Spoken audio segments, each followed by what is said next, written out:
720 ученических мест, учебные классы, столовая, спортзал, лаборатории, мастерские, компьютерные классы, мини-цеха и другие кабинеты. В скором времени новая школа порадует жителей Икажева, ведь учебного заведения такого размаха в селе еще не было. В сентябре 2020 года рабочие приступили к строительству объекта. Сейчас стройка находится на серединном этапе. Мастер В. На этом участке, да, слежу, контролирую, качество работы смотрю.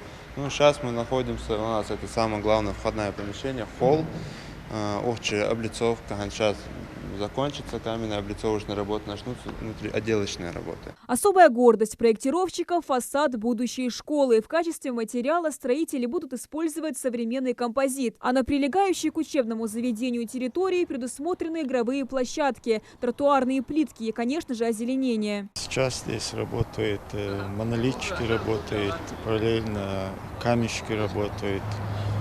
И на первые и вторые этажах мы закончили уже электромонтажные работы. Сейчас специалисты заняты облицовочной работой. Строительство идет в хорошем темпе, согласно графику. Но сказывается нехватка рабочих рук. На объекте востребованы монолитчики и каменщики. Новая школа на 720 мест строится по нацпроекту образования и входит в федеральный проект «Современная школа». Его главная цель – это ликвидация трехсменки и формирование качественного образования в этом и других селах. Именно в Икажеве школа на 720 мест, это первая школа. А так, в общем, по Ингушетии на сегодняшний день на этом этапе строительства 9 школ строится, переходящих. И новые школы, на этот год у нас еще 5 школ, тоже на 720 мест, насколько я знаю. Да.